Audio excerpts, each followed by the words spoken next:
Okay, first things first. Bắt đầu. Tomorrow is the Amitabha Buddha Dharma Assembly, am I correct? Ngày mai là có cái vía A Di Đà Phật hả? Am I correct? Anyone? Oh, tomorrow is what? Sunday. No Amitabha Buddha celebration?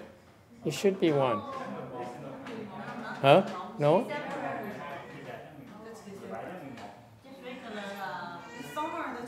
Nothing special? Usually during the Fochi, we have an Amitabha Buddha Dharma Assembly. You forgot? Only winter? Oh, summer. Yeah, that's right. Summer doesn't count. Okay. Only one birthday per year. Yeah, that's right. But then tomorrow we celebrate Master YongHua's birthday. So tomorrow, what kind of food do we have? That's all they want to know. Yes, Jalit. Jalit, yes. Wait, tomorrow's your birthday? Tomorrow we celebrate my birthday. Only so that we can eat well tomorrow.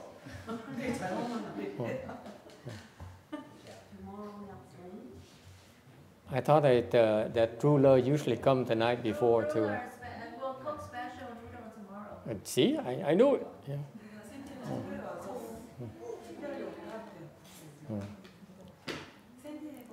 Well, tonight is the first night of our Fochi, the summer Buddha Recitation Retreat. Tối hôm nay là cái tối đầu tiên của cái Phật thất của mùa hè. And first of all, we'd like to welcome our two honored guests. Thứ nhất chúng tôi xin hoan nghênh hai cái vị khách tăng của tăng ni của chùa, Venerable Bom Hyun from Jeju Island. His temple is in a tourist place, very famous tourist island in Korea. Chùa của thầy là ở cái đảo Jeju, rất là nổi tiếng. And then also we have Sunim Cha Woo from Vairochana Temple in Seoul, Korea. Chúng tôi cũng có được. So welcome, thank you for coming. We're glad that you're here. Chúng tôi rất cảm ơn cái quý vị này tới tham dự. 今天的茶不是日茶，不是热茶，呀，对，是什么的？什么样的茶啊？是冰茶。对，好，谢谢。不客气。小心啊。OK， 好。我向后退。OK， 谢谢。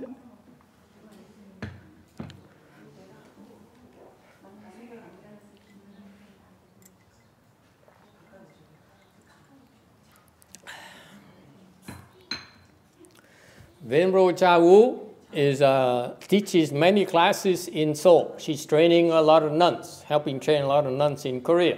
Am I correct? Yes?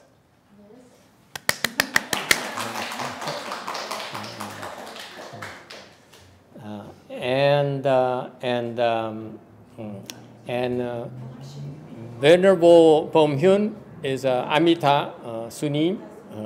Am I pronouncing his name properly? Much better, but still not correct. No, it's good. Understandable. Understandable. But he doesn't look happy.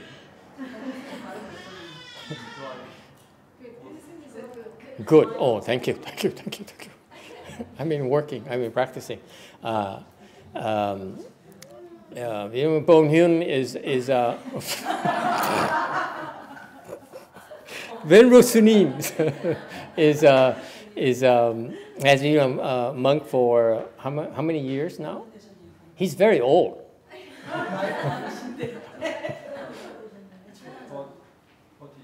40 years. 40 years. Wow, that's longevity. You know, for the monks, 40 years is a long time. Yeah. That's nearing retirement. Sắp bị hưu tới nơi rồi. And he has Sunim, Amita Sunim has many talents. nhiều cái biệt tài lắm. First of all, he can make bird sounds.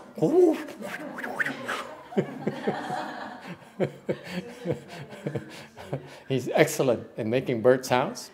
And we found out yesterday, as many of you found out yesterday, nhiều người quý vị tới khám phá ngày hôm qua, he makes a killer matcha tea.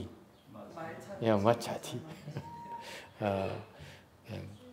Ngày hôm qua được thầy pha trà xanh cho uống, trà xanh Nhật cho uống. Anyway, we happy here. What's the impression? I went to Korea and I don't know that much about the Korean Pure Land Dharma door over there. Mình qua bên Đà Hàn mình biết cái pháp môn tịnh độ kia ra sao. What's your impression? This is what we do.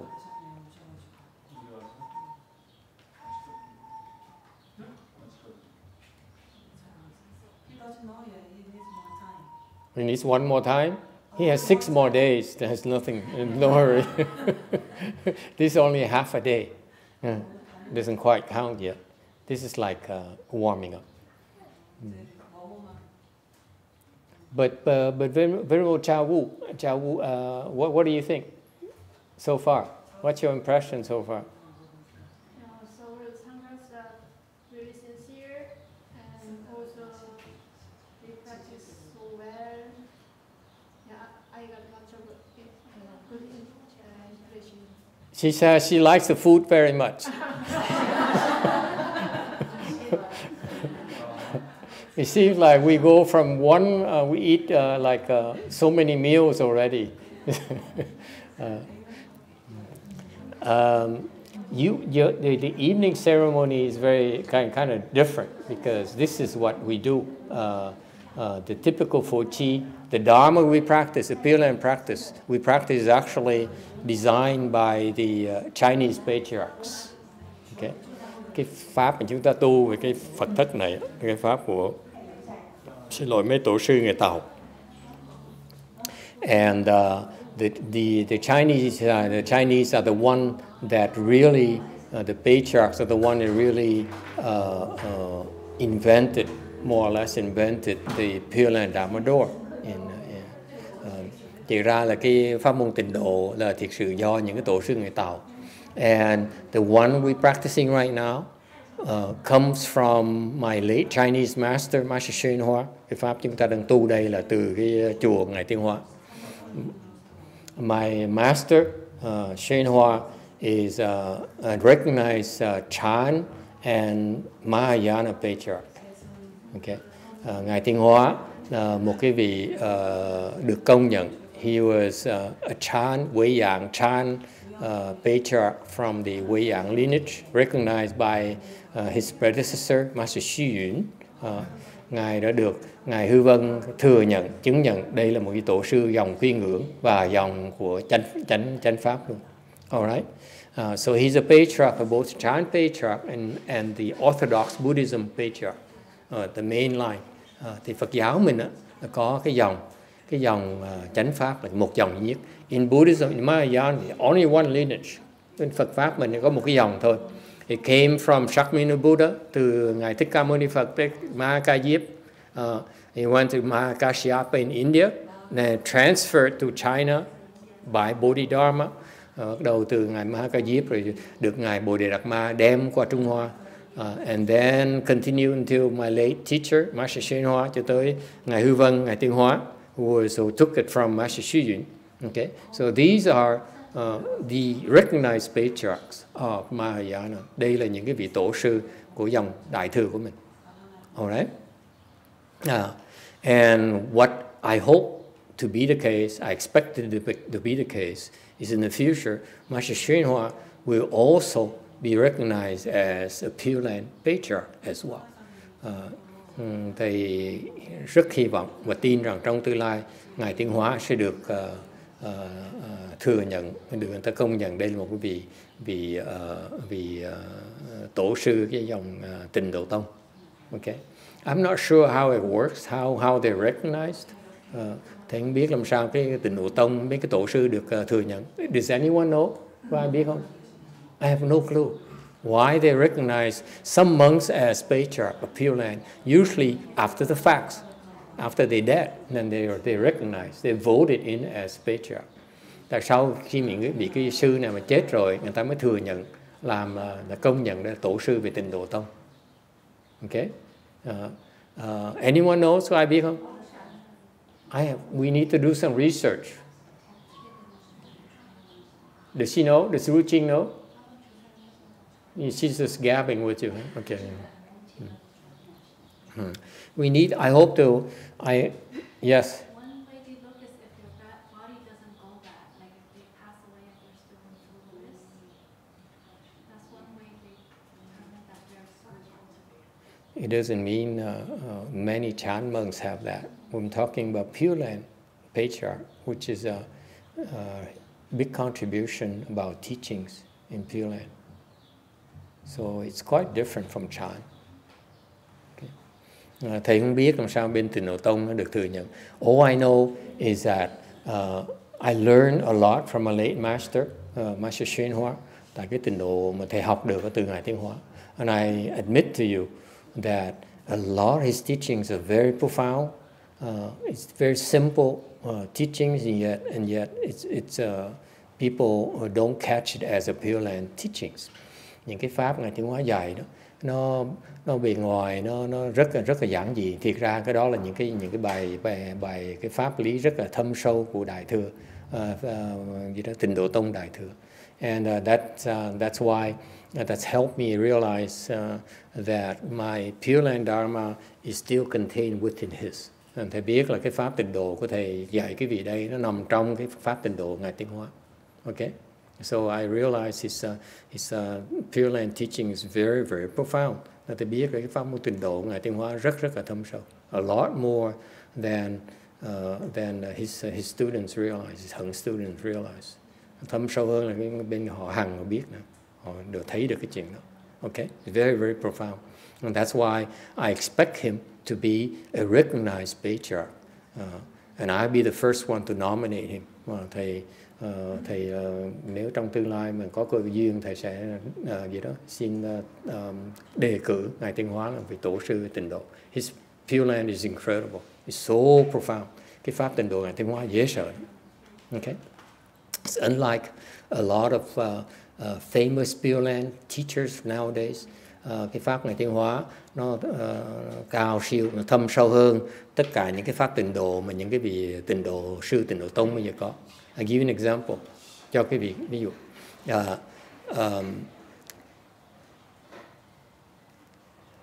The Chanchi, if you want to practice anything, what really matters is the method of practice, the methodology.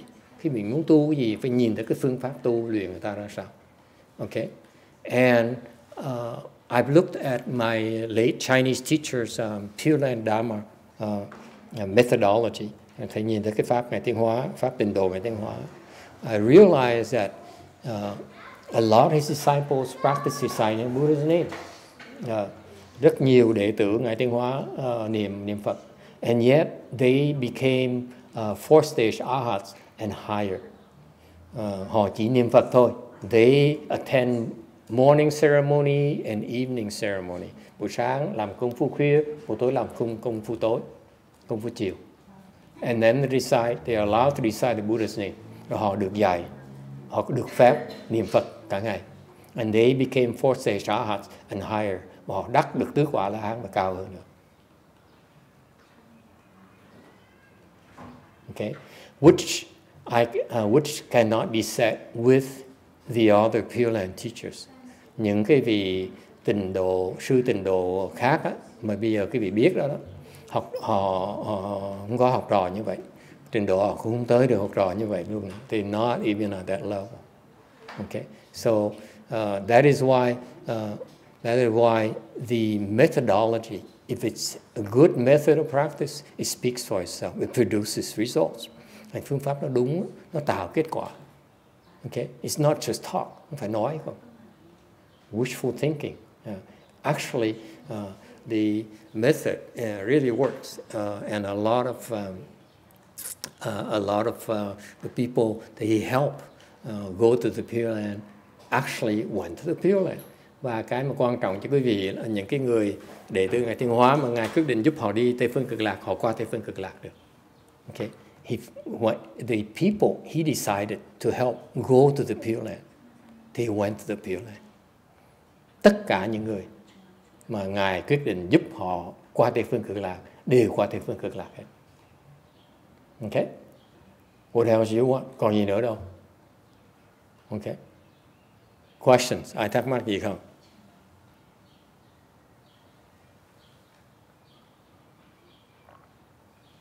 That is why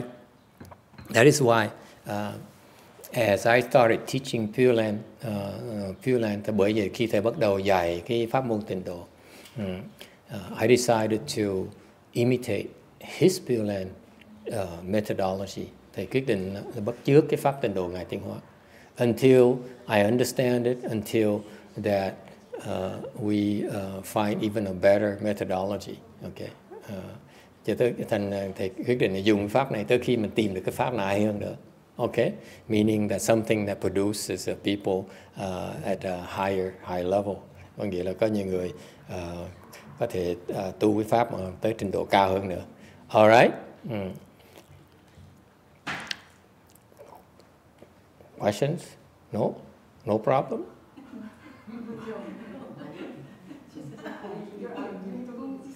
What? Why? Why? Because you said because it's a better method. So she said her eyes were open. Yeah, really, this is one of the best methods I've seen. Đây là một cái phương pháp mà thầy thấy nó hay lắm. For example, the evening ceremony, chẳng hạn như cái phun khuya này. Okay, we do the recite the sutra. Mình tụng cái kinh sám hối, the Repentance Sutra, 88 Buddha's Repentance Sutra. Okay, to I don't think that this gentleman is looking for this type of thing. No, someone should talk to him and find out what he's looking for, so that we're not wasting his time. That's because he sits there and says, "What are you guys talking about?" Okay, will someone talk to him, please, and find out what he's looking for instead of wasting his time. Cái ông này mới tới, mình bắt ông ngồi nói chuyện, nói tầm bậy, ông không hiểu gì hết đó, ông khó chịu dễ sợ, phí thời giờ người ta. He's okay. Okay, and if he wants some ice cream, there's ice cream in the kitchen as well. It doesn't offend me at all. The last thing I want to waste people's time. Mời ông đi ăn cà lem này nọ, chứ còn thầy muốn phí thời giờ người ta. Okay. Where was I? Anyway, so we recited the repentance sutra to remove the obstruction to our Phổ Trì practice. Chúng ta tụng cái kinh sám hối, 88 vị Phật sám hối này để mà tiêu trừ cái nghiệp chướng, nó cản trở việc tu hành của mình, cái Phật thất của mình. Okay, and then we also do the Mẫn San offering, rồi chúng ta tụng cái mông sơn thí thực. Okay, which is you notice the Chinese ceremony is very very musical. Quý vị để ý mấy cái lễ của người Tàu, cái âm nhạc nó rất là hay. Agree, disagree? I notice the Korean ceremonies, the music, the melodies. Are they? How are they? I never. Korean.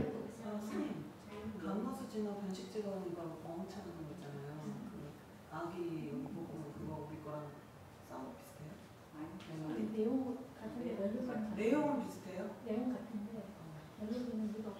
The content is the same, but we don't have the up and down. We don't have the melody. It's called melody, not up and down. Actually, it's called melody. Okay, cái phổ nhạc đó. It's flat. It's flat, just like the Japanese, also flat. One note, beginning to end, right?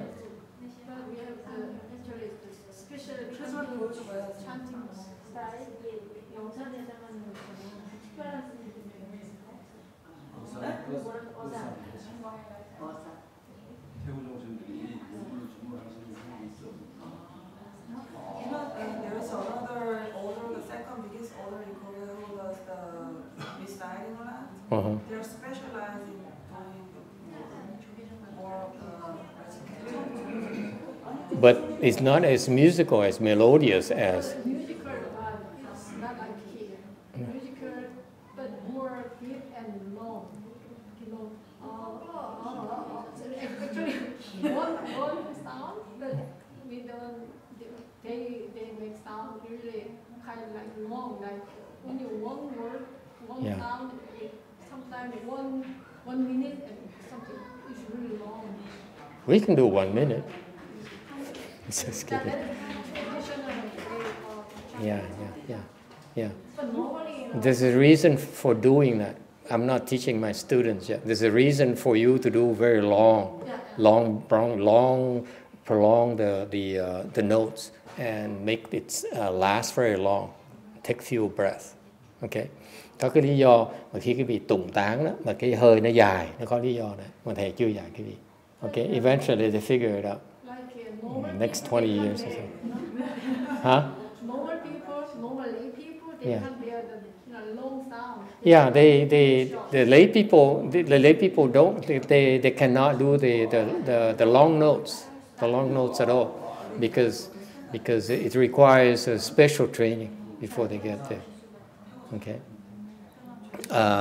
The old monks are very good at that. Yeah. Like everyone, I'm sure everyone, Pom Hyun probably can do long notes. He's 40 years. He's been a monk 40 years. He's a very old monk. He did it long, that way. Yeah. But his style is a normal chanting, but long.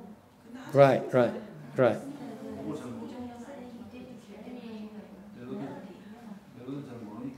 아니 다른 거 보람에서 어떤 계획가 너무 Bear with us. The Koreans are fighting among each other.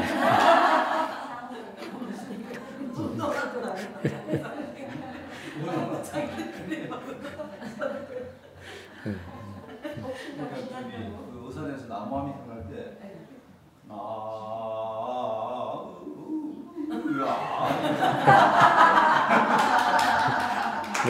They're demonstrating. We have that in Vietnamese too. Yeah. Tell them it's translate for Sunim. We also have something like that in Vietnamese as well.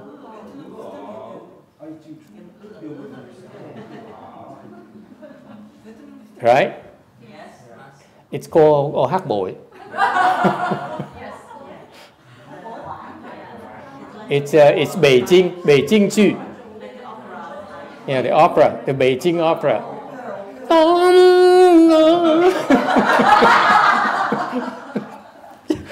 And they actually, do you do that? Ask him, do you actually make the movement, to emphasize the meaning?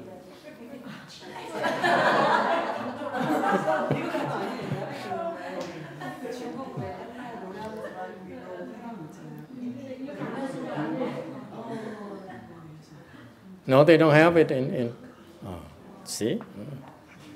Vietnamese is much more fun.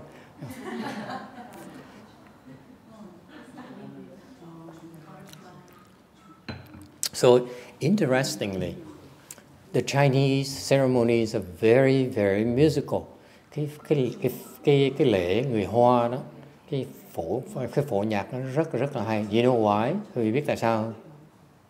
You know why? Bosco, why are the Chinese ceremonies so musical? And they're the only one that's musical, actually, by the way. They're the most adorned, the most, beautiful sounds from the ceremonies. Cái lễ người Hoa đó, nó rất phổ nhạc, rất là hay. Anyone knows? Quý biết tại sao không? Yes, sir. He says it comes from the Buddha nature. No, the Chinese don't even know about Buddha nature yet. I don't believe the Chinese really know about Buddha nature yet. Yeah? Why? Chinese people, yes, sir. Kings and queens, maybe, yes. Back in the day, Chinese had more money at the temple to make the instruments. Chinese have invested more money into musical instruments. Yeah, possibly. Yeah. Back in days, we had only old stuff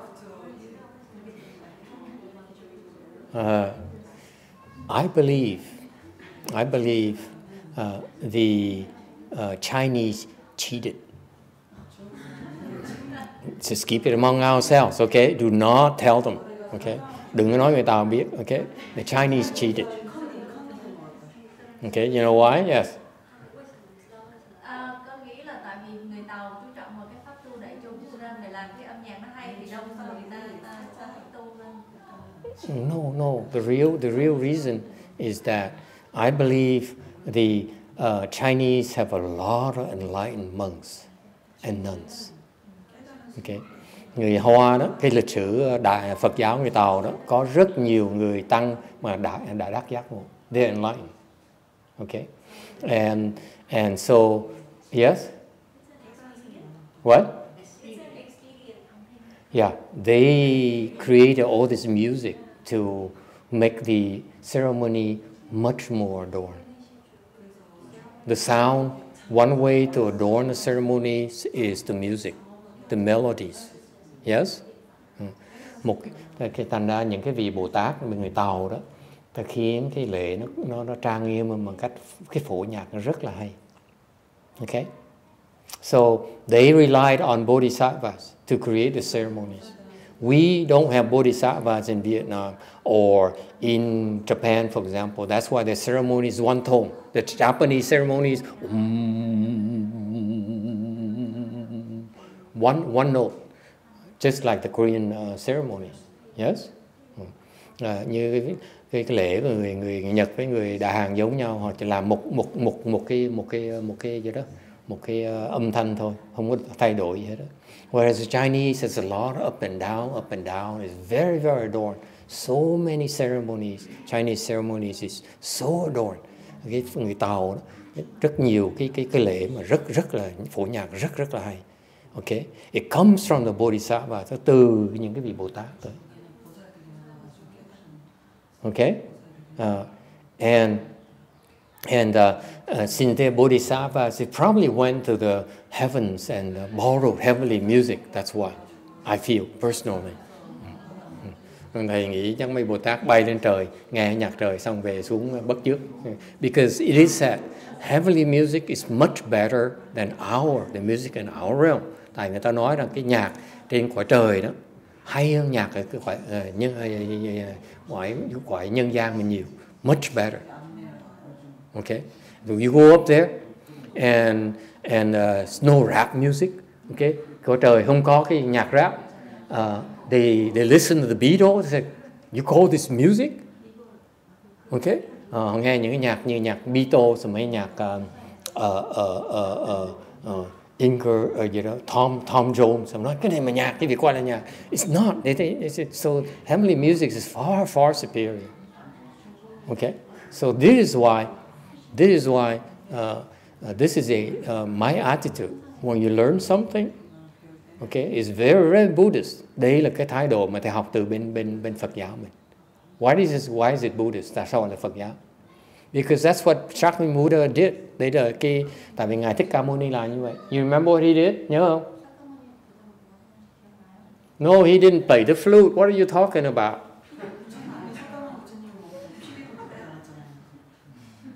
What did he do?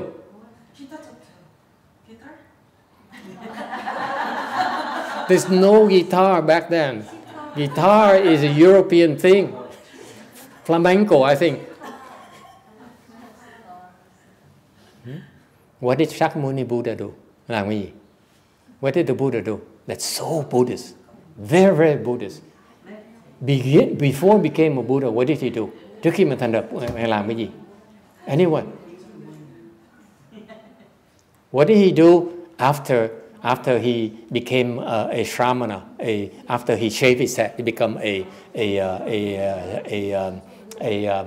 what is it? A left home person. What did he do? Sunni, you remember? 40 years, Sunni Amita forgot already. Huh? What did he do? Yes, sir. Billy. You look for a teacher? How long have you been with the temple? 6 months. And he knows he has the answer. None of you who've been here 10 years don't even have the answer. Ông mới 6 tháng đã biết cái câu trả lời đúng. Mà 40 năm trả lời không được. 40 years, you don't even have the answer. Yes, sir. It's the translator job. Oh, okay. Bosco says it's not Amita Sunim's problem. It's a Shana translation that's bad. Bosco, I'll talk to you later.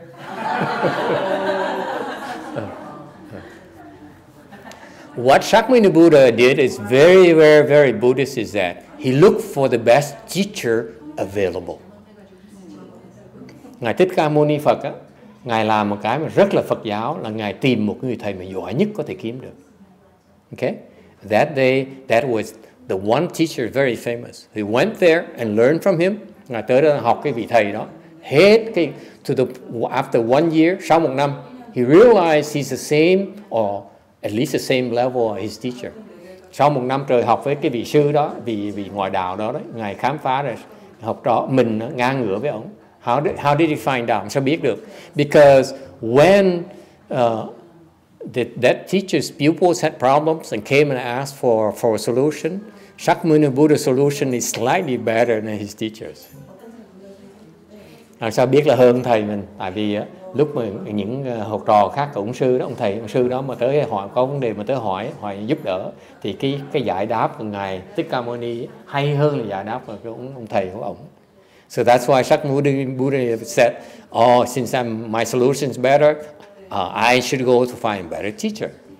Ngài khám phá là cái mình không thua ông thầy mình, thành Ngài kiếm thầy khác. So he went to the next best teacher. Okay? And he stayed for another year, and then he left again because he found out he has nothing else to learn for his teacher. Okay? Thì Ngài tới cái ông sư thứ nhì, học tới cái bát định mới thấy là cái ông sư này ông hơn mình nữa, không có gì để dạy mình nữa, mới bỏ đi. And then he realized that no one else who could teach him. Đó mới biết, mới khám phá không ai dạy mình nữa. So what did he do? He went and meditated. Okay. Học xong hết rồi mới chạy tới cái núi Tuyết Sơn ngồi tu 6 năm trời. Okay. So this is very Buddhist. When you learn something, do not try to reinvent the wheel. Learn from the best.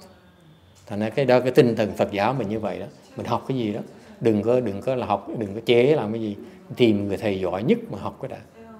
Tới khi mình hơn thầy đó rồi, kiếm thầy khác. Khi mà không còn ai dạy mình nữa, lúc đó mình mới chế. Okay? You don't have to create anything, invent anything until no one else can teach you. That's very, very Buddhist. Cái tinh thần Phật giáo mình như vậy đó. Very open-minded. Okay? And that's what we're doing here at Blue Mountain. Chùa mình cũng như vậy. We find that, I personally find that the Chinese, my Chinese teacher methodology is very, very good. Thầy thấy cái ân sư thầy Ngài Tiên Hóa đó, cái pháp Ngài rất là hay. And I compare it with the other Chinese teachers. Thầy so sánh cái pháp với cái pháp những cái ông sư Tàu khác. And I realize the other teachers are slightly confused. Thấy mấy ông sư kia nó hơi lủng củng một tí. Okay. For example, ví dụ, they tomorrow morning when we do the morning ceremony at 4 o'clock in the morning, very few people recite the Shrangama mantra anymore. Okay. Có một cái phong trào khi mà công phu khuya là không ai tụng cái chú Lăng Nghiêm nữa. That is so wrong. Nó sai lầm không thể tưởng được. Okay. If you're a Buddhist, if you're a Buddhist monk, you must recite the Shrangama mantra. Những cái người sư mà đại thừa chúng ta phải mỗi ngày phải tụng chú Lăng Nghiêm. It's a necessity, it's required. Phải tụng. Okay? It is our responsibility. Là trách nhiệm của người sư. We must recite it every day. Mỗi ngày phải tụng. If you don't, you failing your responsibility as a monk or a nun. Quý vị mà không tụng đó là quý vị không làm tròn bổn phận của một người tăng hoặc người ni.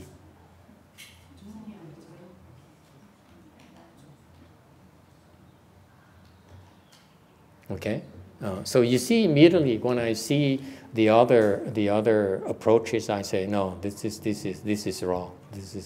This is not appropriate. Thầy nhìn qua liếc qua thấy những cái pháp người ta tu, thấy là người ta vẫn chưa hiểu cái phương pháp tịnh độ, thành ra họ đi lầm rồi. Just because it's popular, a lot of people like it, doesn't mean it's proper. Thì thật cái pháp mà nhiều người thích hay không có nghĩa là cái pháp đúng. Okay, ask these two left form people. The temple are smaller, but we get along well with them because they practice the proper dharma. Yeah. Hai cái vị người xuất gia này, mặc dù chùa người ta nhỏ không có nhiều người tới, nhưng đều chúng tôi hợp với họ là tại họ tu đúng cái pháp, đúng cái tinh thần. We went to another big name. We were introduced to another big name Korean monk. Rồi chúng tôi được gặp, người ta giới thiệu tới gặp một cái ông sư khác rất là nổi tiếng, rất là lớn. Okay, it's one of the famous monks in Korea, and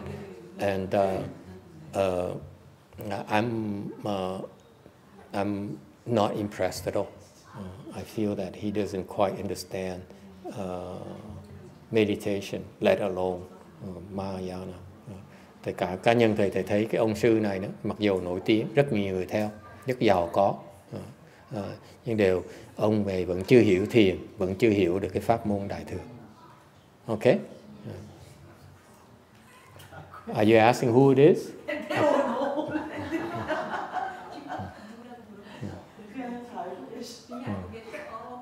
The Koreans are asking us, that monk, yeah.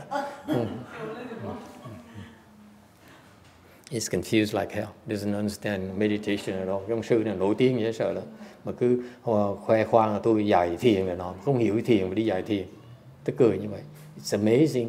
The Koreans, the Taiwanese, they made a name teaching meditation, and they confused like heck about meditation.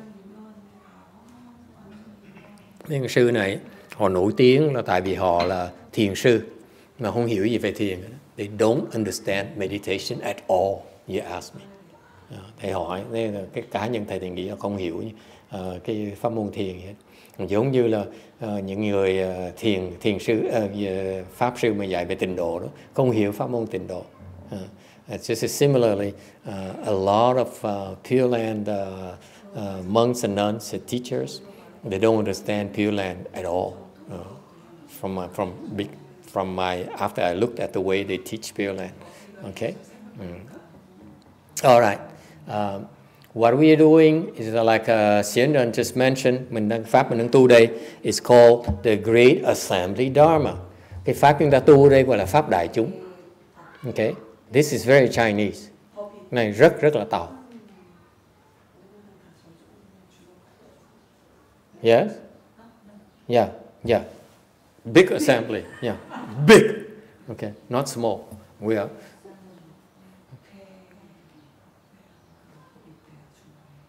So what is Great Assembly Dharma? Cái pháp đại chúng là cái gì?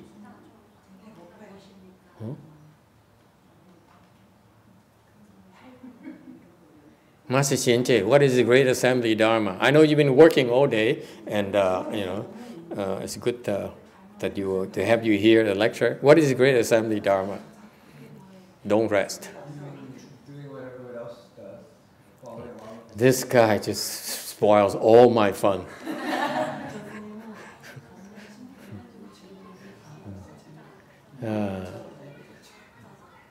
Great Assembly means that everyone, okay? Great Assembly means everyone present. All the participants. Cái đại chúng có nghĩa là tất cả mọi cái người ở trong cái Phật điện này. All this area here. Okay? That's great assembly, meaning everyone, okay, interested in cultivating, okay, những cái người mà muốn tới tu, okay. Okay, so that's the first thing. What else? Yes. Does it include animals? It could, yeah, include peacocks at the CTDB. Includes babies. I can see, babies. The better way to help babies cultivate Pure Land is put them on a leash.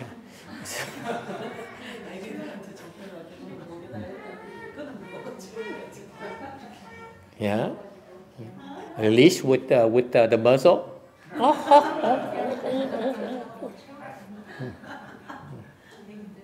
Yeah. Okay. It boils down to this. Cái pháp đại chúng rất giản dị. Okay, it's very very Chinese. Okay, you follow along the assembly. Okay, quý vị bắt chước đại chúng. Okay, đại chúng làm gì mình làm đấy. Whatever the Great Assembly does, you do. They bow, you bow. They put their hands together, you put your hands together. Đại chúng là người ta đảnh lễ thì mình đảnh lễ. Ta chắp tay, mình chắp tay. It's that simple. They walk, you walk. They sit, you sit. Người ta đi thì mình đi nhiễu, mình đi nhiễu. Người ta ngồi xuống, mình ngồi xuống. Alright? You don't do anything different. Không làm gì khác hết. So that if they look at you, you don't stand out at all. Có nghĩa khi mà người ta nhìn tới quý vị không khác gì hết. Không có khác biệt gì bất cứ ai hết. So far so good. You disappear into the Great Assembly. Quý vị nhập vào cái chúng, biến mất luôn. It's no more individuality. Không còn cái sự cá nhân, khác biệt của người cá nhân nữa. So it suppresses your ego. Yeah, suppresses your pancakes. Yeah, ego. Ego, the pancakes. Nhập đại chúng như vậy, nó khiến quý vị dẹp xuống cái bản ngã của mình. Because you come in, you say, I don't like his walk too slow. Rồi đi nói cái người này đi chậm quá. Okay, he chants too loud. Cái người này là tụng ồn quá. Okay, whatever it is, you follow the person ahead of you. Người ta ở trước làm gì mình đi làm theo chuyện đó. That's all you do. Okay. Why else is it called Great Assembly? Cái đại chúng cái ý nghĩa là sao nữa?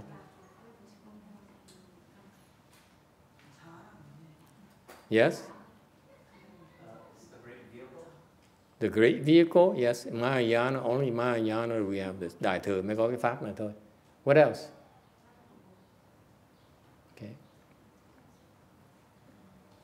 What does it mean when you follow along your neighbor, the person next to you, the person in front of you?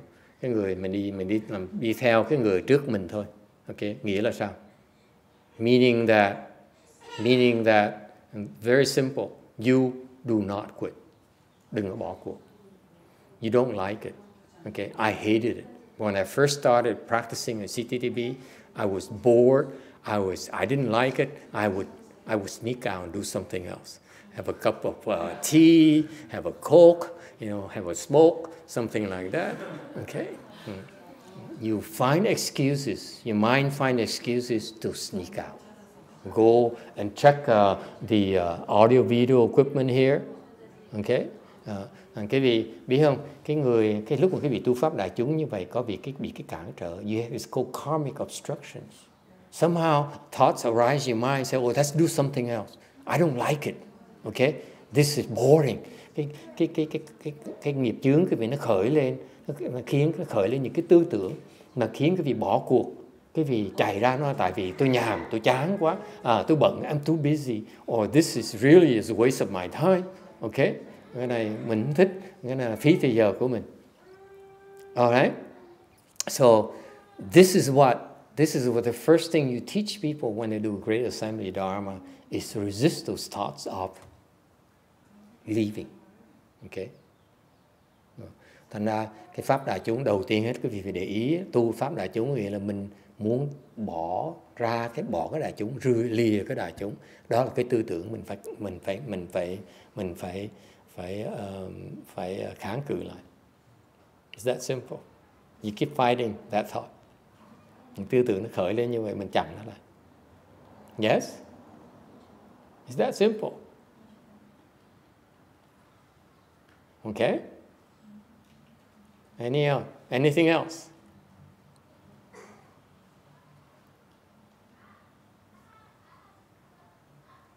Meaning that even when you're tired, như lúc mình mệt, okay? Because it's a long day. Cái này we start at 4 in the morning, 4 giờ sáng bắt đầu rồi. And then we go until 9:30, rồi tiếp tục cho tới 9 giờ rưỡi rồi. Okay, it's a very, very long day. Ngày nó dài. And it takes about 2-3 days before the back adjusts because the back is kind of stiff.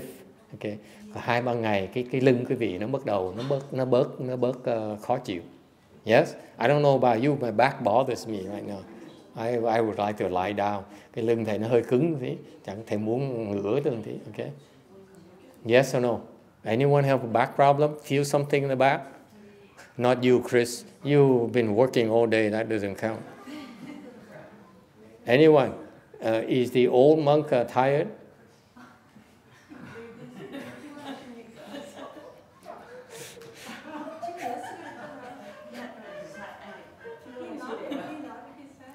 Huh? What did she say? He has a time sleeping? See, that's an excuse.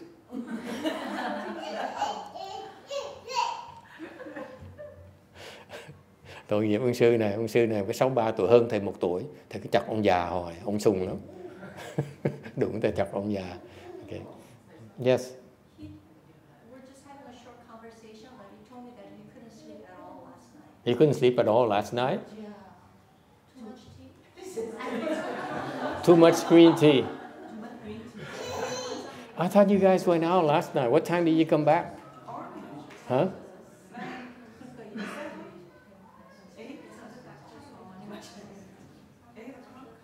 8 o'clock. And he couldn't sleep from 8 until 4? Oh.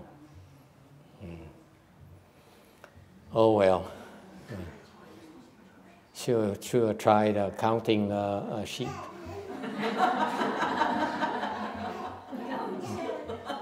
Tonight, tell him to start counting sheep. In America, we have a very good solution for that. Or you could ask Hiển Thung to needle him.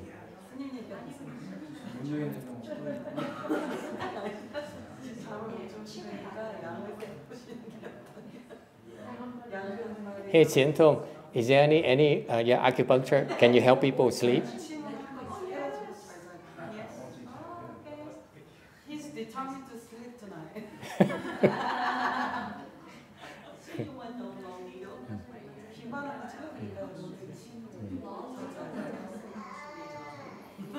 Okay, I'm losing the audience here. They expect something important. Dharma here. Everyone looks at, oh, what is he going to talk about? You know, what is he going to teach us tonight? Nothing. I'm just gabbing. I'm just spending. Yeah. And finally, the Great Assembly Dharma is that simple. You follow along and you resist the urge to get out of the assembly. Okay? Thành cái pháp đại chúng nó rất là giản dị. Những cái pháp mà cao minh nó rất là giản dị. Cái vì ngồi đó mà gia nhập ấy, thì kháng cự lại cái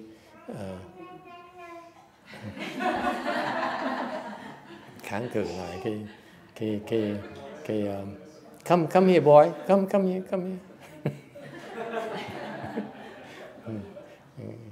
Okay. Which reminds me of a SEAL training that Xian Tung probably knows about. And thầy nhớ là cái you know the Navy SEAL. See my chef is here tonight. Cái cô đầu bếp tới rồi. Now we have something good to eat tomorrow. Ngày mai có đoán. Yeah.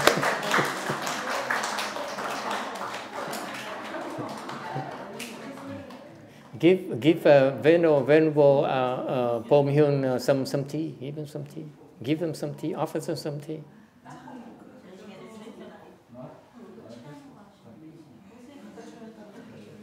Yeah, just a little bit of tea. That's all. You still need to go. Where were we? Yeah, everyone is distracted by the boy. There's so much competition. Where were we? I forgot. I have nothing. Oh yeah. The SEAL training. The Navy SEAL training. Navy SEAL. The U.S. have a Navy SEAL. They are killers. They're very tough people. And Xian Tung used to be a Navy SEAL. No?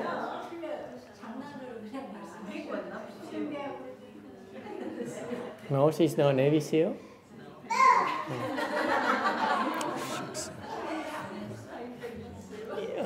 They have the toughest. They have the toughest training of the armed forces, and they interviewed the Navy SEALs. This highly decorated Navy SEAL, and asked him, "What is the secret of surviving the SEAL training program?" Có người đó, ông Navy SEAL rất là nổi tiếng, rất là thành công, rất là lớn. Ta hỏi ông cái sự làm sao mà ông qua được cái chương trình huấn luyện nó gắt gao, nó khó khăn như vậy. You know what he said? Ai biết cái gì? Ông trả lời sao? Anyone? Anyone? He said, you only do this one thing and you survive. Ông chỉ cần làm một chuyện thôi là thành công. Would you like to know? Hey, Xian Tung, would you like to know? Too late. Yeah, I know. Cần làm gì biết không? Hả? Niệm Quán Thế Bồ Tát. He says recite one year's name. No, that's cheating. Cái đó là ăn gian. Can you imagine this girl being Navy SEAL recited one year's name or killing someone? One year pusa, one year pusa, one year pusa, one year pusa. It doesn't quite work like that. Cái cô này kỳ cục dễ sợ. Niệm Quán Thế Bồ Tát bắn giết người ta mà vừa niệm vừa giết người. Gớm. He said something very interesting. He said that you only have to do one thing in order to survive that rigorous training program. Chương trình huấn luyện nó khó dễ sợ lắm. Chỉ cần làm một chuyện thôi. What is that? He says, 2 words. That's 3 words. He says, don't quit. Don't quit. Nó hay dễ sợ. Nó là đừng bỏ cuộc.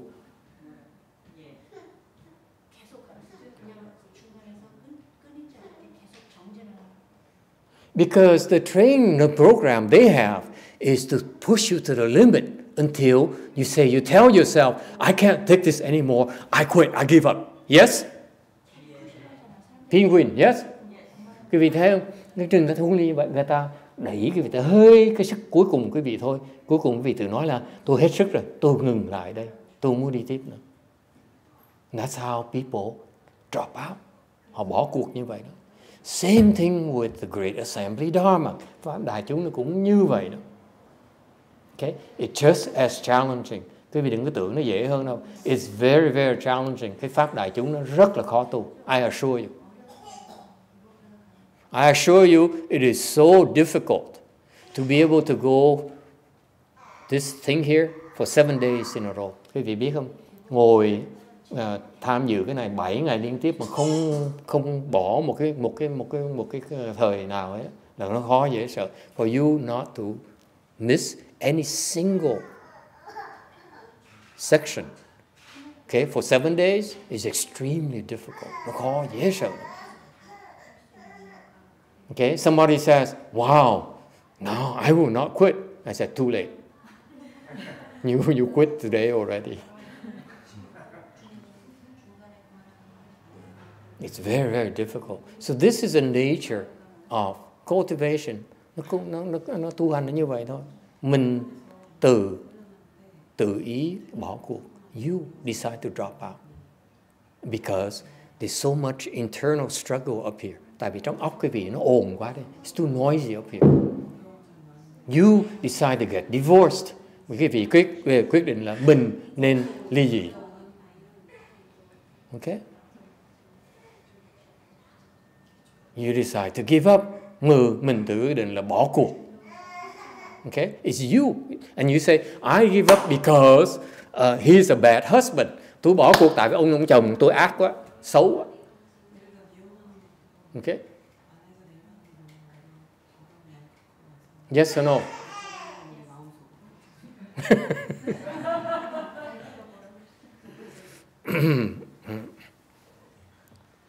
And that's cultivation.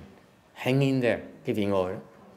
You resist the temptation to do something that the assembly is not doing. Cái pháp đại chúng là cái vị ngồi kháng cự lại cái mà động cơ nó thúc đẩy mình làm cái mà đại chúng không có làm ngược lại đại chúng, làm khác đại chúng. That's all. You can do it for 7 days. You are superior cultivator. Làm được 7 ngày nó khó dễ sợ. Because you constantly tell yourself, let's quit, let's go take a 5-minute break. Như cái óc cái vị nó nói á, nghỉ 5 phút cái đã. Okay, let's go have a 5-minute break, have some tea, uống tách trà. Okay. Ice cream. Yeah, let's shorten this talk a little bit. I have some ice cream later. Mình thua cuộc cái này ngắn này, lát mình ăn cà lem cho nó sớm. Because Amita Sunim is very tired. Tại vì ông thầy già này mệt lắm. We need to spare him. Giúp cho ông thầy già nghỉ một tí. Thôi ông thầy già mệt tội. Yes. You see, your mind comes up with excuses to drop out. Óc quý vị nó chuyên môn, nó khởi lên những cái tư tưởng mà để thuyết phục mình có quyền bỏ cuộc. I say, I'm too tired. No, tôi mệt quá. I'm too sleepy. Tôi buồn ngủ quá. Okay? It's better I go back to my room and rest, sleep. And then that way tomorrow I'm fresher. Chẳng tôi về phòng tôi ngủ. Thì ngày mai tôi nó người khỏe. Yes? I'm having my monthly thing, therefore I should rest a little bit so that I can last longer tomorrow. Vì tôi mệt quá, chẳng thà mình đi nghỉ một tí đi để ngày mai mình có sức mình làm việc. Okay? And that's exactly what we do. We fight in a great assembly dharma. Cái pháp đại chúng như vậy, mình ngừng lại. No different when you meditate. Nhưng ngồi thiền cũng vậy. Okay? He said, oh, it hurts so much, I better unbuckle. Đại chúng hối trên trán thôi. Nói là cái chân nó đau á, thôi mình duỗi ra một tí đi. Okay? That's not what the assembly is doing. Đại chúng không làm như vậy. You see that? All right? Any questions? Ai thắc mắc gì không? That's all there is. Why you keep on looking at me like that? It's too much pressure. Ai cũng nhìn có giống như trời ơi, khao khát quá, thầy dạy hay đi thầy. He said, Master teach something fantastic, revolutionary, new, something I never heard of before.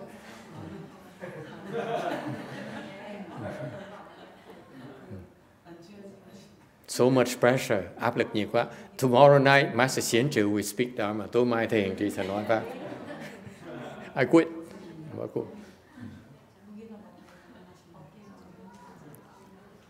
Okay, any questions? actually what you don't realize, thì các quý vị không biết đó. Cái pháp đại chúng đó, it's a lot more behind the Great Assembly Dharma than you think. Bác chứ nó khó lắm. It's very difficult to organize the Great Assembly Dharma. Tổ chức một pháp đại chúng, một cái pháp hội đại chúng nó rất là khó. Extremely difficult. Okay? Nó khó dễ sợ lắm. Okay. I remember when we first doing the Phổ Chi, tôi nhớ mấy năm đầu làm cái Phật thất, we have about 5 or 6 people, có 5-6 người thôi. One of which and 3 of which are the monks and nuns doing the leading the ceremony. 5-6 người mà 3 người đã tăng đi đang làm lễ rồi. Okay. And still people still drop out. Okay. người ta vẫn bỏ cuộc như thường. Okay. It's rather difficult. Nó khó tổ chức lắm. Because you need a lot of support. Các quý vị cần nhiều cái ủng hộ lắm. Otherwise, troublemakers will come and create a lot of disruptions to the assembly. Nó tới nó phá mình tu hành. Every time you practice, by the way, the more seriously you practice, the more obstructions will come. Quý vị mà phá cái tâm tu đó, nó tới nó thử thách quý vị ngay. Okay? And the nature of obstruction is that they come to obstruct you so that you feel like quitting. Cái cản trở nó tới để khiến quý vị phát cái tâm, khởi cái tâm là mình bỏ cuộc. Mình ngừng làm. Alright? That's what it is. So that is why I had the fortune of attending Master YongHua's Great Assemblies. Thì có cái rất là may mắn, cái vinh dự được tới tham dự nhiều cái pháp đại chúng của Ngài Tiến Hóa. Okay, and it's quite different from the other temples. Nó khác những cái chùa khác dễ sợ. Not the same. Nó hoàn toàn nó khác nhau. The Great Assembly in my master's temples is quite different from the other assemblies. Những cái đại chúng ở đằng chùa Ngài Tiến Hóa nó khác những cái đại chúng ở những cái chùa khác. Okay, you know why? Biết tại sao? Okay, this is kind of far-fetched for you. Okay, because he comes there. Okay, spiritually he's there. Tại vì Ngài có mặt ở đó. What people don't realize, cái gì không biết á, cái đại chúng, cái pháp đại chúng nó quan trọng nhất của pháp đại chúng là cái gì? You know what's the most important element in the Great Assembly Dharma? Right there.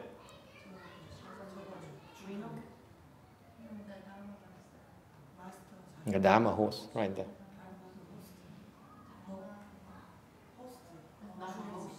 Yeah. The most important person is Dharma host. Cái pháp đại chúng quý vị không biết đó, nó đặc biệt ở chỗ đó. Cái nhân vật mà quan trọng nhất ở trong đại chúng là cái người đứng đó kìa. Okay? Because that person, okay, in Buddhism, you only need one person. Trong cái pháp Phật giáo mình chỉ cần một người thôi. Okay? To provide the umbrella for everyone else. Một người đứng ra để làm cái gì? Phật giáo mình có cái đại thừa nó đặc biệt ở chỗ đó. This is Mahayana. Okay? In Mahayana, Buddhism, you need one person. Bên đại thừa mình cần một người đứng ra để làm cái lòng cái để những người ở dưới ở đó đều được bảo vệ. So that this person is a great canopy, the great white canopy, so that everyone underneath that canopy is protected. Bởi vì vậy mình cần tụng chú Lăng Nghiêm như vậy, thì hiểu chưa? Chú Lăng Nghiêm là cái bảo cái màu trắng. See that? Bởi vì buổi sáng phải cần chân thần tụng cái chú Lăng Nghiêm như vậy. Chú Lăng Nghiêm là khi cái vị tụng như vậy thì có một cái bảo cái màu trắng pháp cái bảo cái đó cái nắp nó hiện ra, nó bảo vệ cho quý vị. This is why in the morning, during the morning ceremony, we recite the Shrangama mantra, because the Shrangama mantra, when you recite it, okay, there is a white canopy, white umbrella up there, and that protects everyone underneath it.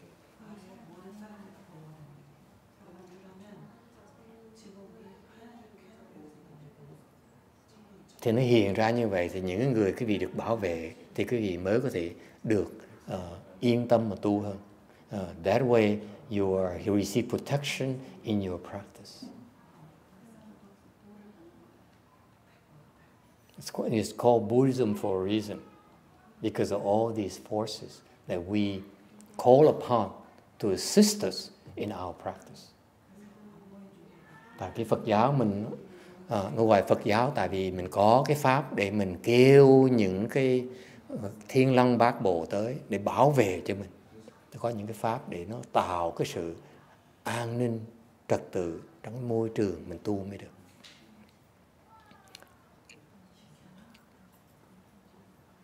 Có Đại Thừa đó, Tiểu Thừa nó không có. Hinayana, they don't have that.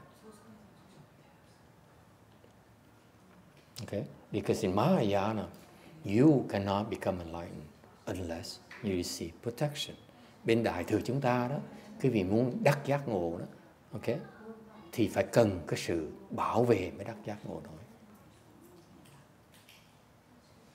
Much easier to become enlightened if you receive protection. Questions? This is a secret in Mahayana. Đây là cái bí mật bên Đại Thừa.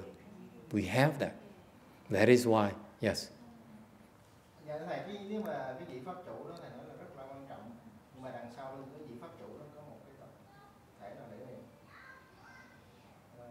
control cái người đó thì cái pháp nó còn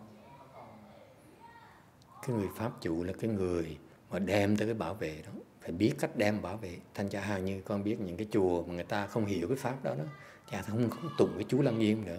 Tại mấy người tu chùa đó là bị toàn tẩu nhập ma nhiều lắm, bị vấn đề nhiều, dễ sợ lắm. Nó loạn cao à. What happens related to this question is that he said, what if the people, the Dharma hosts, they don't know these things, and what happens to the Great Assembly? They have a lot of problems. They have all kinds of problems. If you don't have the proper, you don't know how to organize these great assemblies, the people cannot cultivate properly. Không có cái pháp, biết cái cách, phương pháp để mà tổ chức những cái đại chúng, pháp hội đại chúng này, người ta tới tu không được, đi tới đâu hết. Okay? That is why you can practice for 20, 30 lifetimes and you never learn about these things, you will not be able to make progress. Thành ra quý vị tu nhiều kiếp đi nữa mà không biết những cái chuyện này, quý vị tiến bộ không nổi đâu. Niệm Phật cũng đắc vãng sanh không nổi đâu. You recite the Buddha's name, you don't get rebirth to the pure life. You practice meditation, you don't get it. You don't get become enlightened. Thì tu thiền không đắc giác ngộ được, niệm Phật không đắc được vãng sanh. Because you encounter all kinds of obstructions. Quý vị gặp nhiều cái cản trở dễ sợ. Okay? And this is not what the Westerners want to hear. Người Tây phương ta không tin chuyện này. Okay? And Buddhism becomes weaker because this knowledge is lost. Cái Phật giáo nó càng ngày nó càng suy đồi tại vì ta không hiểu cái quan trọng này. Phải cần những cái này mới huấn luyện được, đào tạo được nhân tài. You need to have these for us to be able to train people, the next generation. Huấn luyện người ta phải cần những cái chuyện này. Ok, thành ông pháp chủ đó, trả lời cho con, ông pháp chủ đó, cái người có cái pháp để mà đem tới cái bảo cái tới, đem cái sự ủng hộ cho cái đạo tràng người ta tới người ta tu được. Okay. Thì cái người mà Thiên Long Bát Bộ, trình độ họ có thể hơn ông Pháp chủ. Điều mà chính người Pháp chủ là cái người đem những người đó tới. Mà những người Pháp chủ mà không biết đem Thiên Long Bát Bộ tới mà bảo vệ, là người tới người ta tu không đi tới đâu hết. Phí thì giờ thôi. Thì quen biết bao nhiêu cái chùa Tàu, mấy chùa Đại ở bên Đài Loan này đó, họ tu mà không biết những cái này.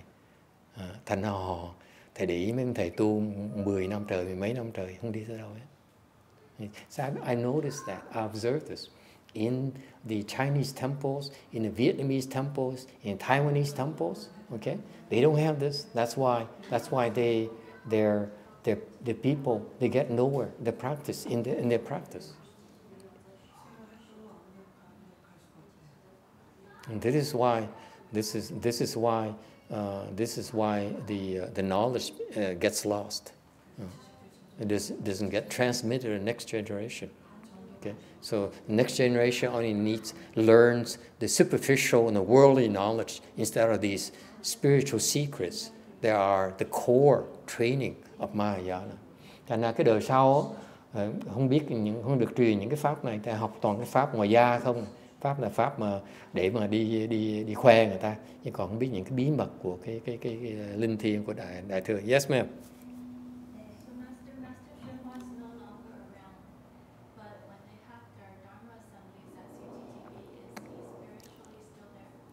Oh yeah, you know why? Câu hỏi, it's a very smart question, and cái đồ quỷ nó hỏi mấy câu nó hóc búa lắm. What? What, you heard the word đồ quỷ? She asked, Master YongHua is dead already, so how come his Dharma assembly is still pretty good? Nói là câu hỏi nó hỏi hóc búa, thầy hỏi ngài Tuyên Hóa đã tịch đã chết rồi, mà tại sao mà những cái pháp hội ngài vẫn còn tốt như thường? Why is that? Two reasons. Yes.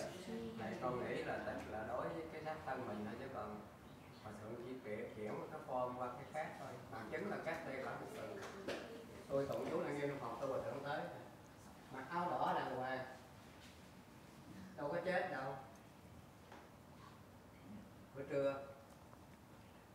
This old monk here, we have another old monk who says,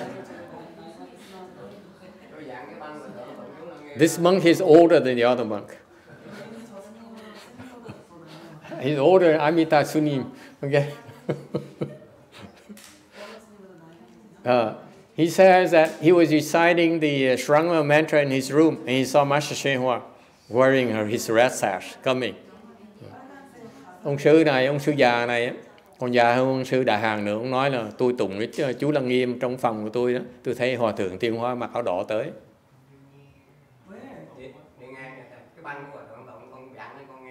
He's listening to Master YongHua's Shrangma mantra recitation, and he saw Master YongHua walking by. Ông sư già này ông bật cái băng của ngài Tuyên Hóa thôi, băng chú Lăng Nghiêm ngài Tuyên Hóa tụng nữa nghe. Yeah, here in his room, behind us. Yeah, next to Amita Sunim's room. Tại vì thầy nói là phải ngồi kiết già nghe cái pháp của thượng hai cái đi chung mới thành công được. Thì con nghe thầy dạy con áp dụng liền là con ngồi kiết già cũng khoảng bắt đầu 20 phút là thượng đi ngang.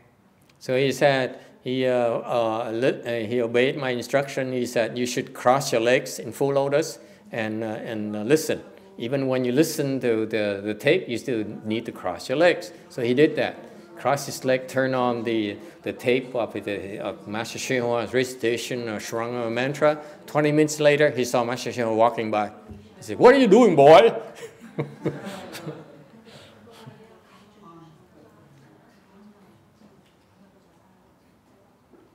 That's one of the two reasons. Một trong hai lý do.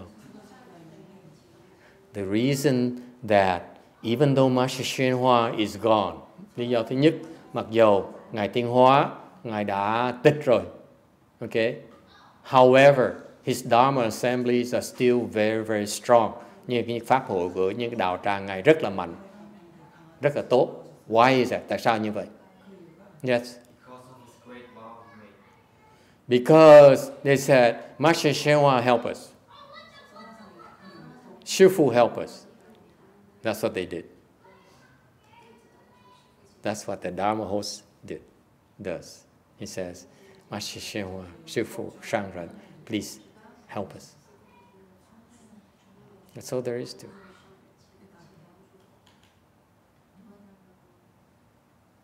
Okay. Thành ra những cái người mà đệ tử Ngài Tiên Hóa họ khôn, họ được dạy rồi là mỗi lần tổ chức pháp hội như vậy là pháp hội của Ngài Tiên Hóa chứ không phải của họ. When they organize the Dharma assembly in those places, they said, this is the Dharma assembly under Master YongHua's umbrella. Therefore, his protectors come and support the Dharma assembly. Thành vì trước khi họ tổ chức như vậy, họ nói cái pháp hội này của chúng tôi tổ chức là cái pháp Ngài Tiên Hóa. Thành ra những cái người họ Long Tân Ngộ Pháp họ tới, họ bảo vệ Ngài Tiên Hóa ngay lập tức. Okay? Big difference. Is that clear?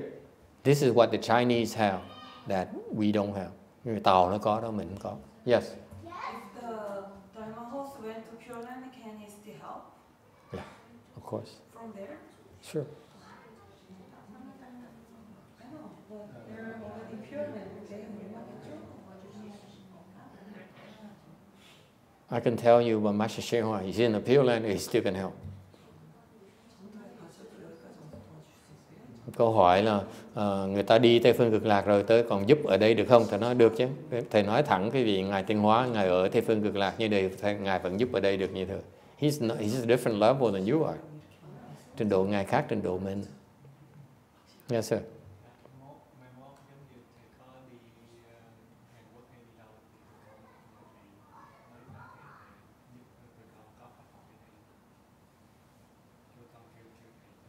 Con kêu là Tiên Hóa lợi hơn, cái thầy không lợi. Người dạy, tụi bay khờ quá, kêu tao chả có lợi gì hết.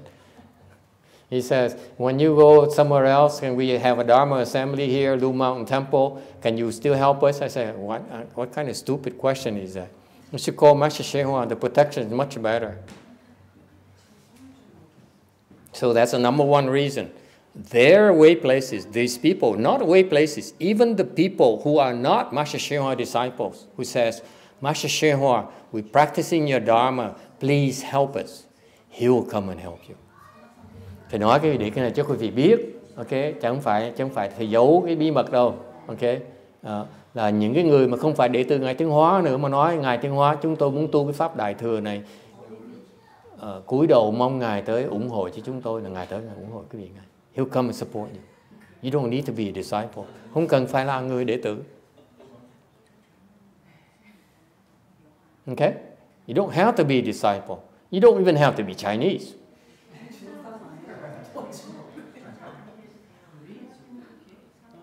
Okay? Yes.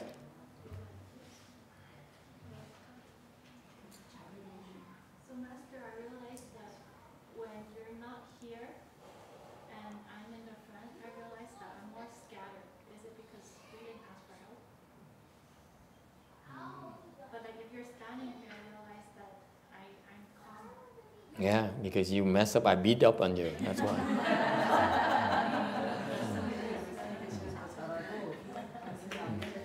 Nó nói là thầy không có mặt ở đây, con cứ đặng trí hoài, mà thầy có mặt ở đây con có thể chú tâm được. Nó nói tại vì con làm trật, thầy có mặt ở đây thì tắt tay ngay lập tức. Go to the territory. Nó tự nhiên, tự động rồi. Yes, Shana, you have a question? If you ask for help from Fulmong, do they come at the same time? From who? If you ask for Buddha Recitation, Buddha Recitation, do they come at the same time? So Korean. Mấy cái người Đà Hàn, the Koreans, they're just too much. Người Đà Hàn, they're so confused. She says, the question, he says, suppose I do a Dharma assembly and I ask Master YongHua, please help. I also ask Master Yun, please help. Is that a good thing? Người này hỏi là tôi làm cái pháp hội này mà tôi muốn yêu cầu được giúp đỡ, yêu cầu Ngài Tiên Hóa giúp đỡ, sao yêu cầu Ngài Hư Vân giúp đỡ, cái nên có lợi hay là không có lợi? What do you think? He says, why don't we call all the Bodhisattvas to come? Có người nói tại sao mình gọi hết tất cả những Bồ Tát tới giúp luôn? Why stop? Why only settle for 2? What do you think?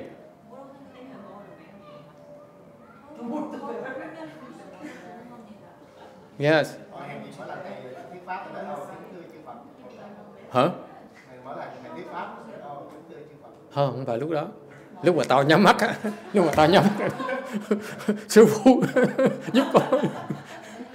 See, like when I start a lecture, I go like this. People say, I don't know what he's doing, but actually I'm saying, Master YongHua, please help me. I have to lecture for 2 hours, and these guys are killers. Please don't let them embarrass me, okay? That's when you ask for help. That's my secret. Okay, bí mật là vậy nữa. Đừng có tưởng tới đừng có dại. I tell you, I don't care who you are. You think you're smart? Say, I'm so smart. I can lecture about it on anything. Boy, are you in trouble. You always ask for help because you ask for help from him, you ask for help from someone better than you. Phật giáo mình khôn lắm. I mean, I don't know about you. I'm not stuck on being better than anyone. I'd rather get help from someone so that I don't get embarrassed by these people. That's all. Nó thầy không có không nghĩ mình giỏi đâu. Thầy chỉ sợ là bị người ta phát giác mình dốt thôi. I'm more worried about being discovered I'm stupid. Okay? Did you translate that?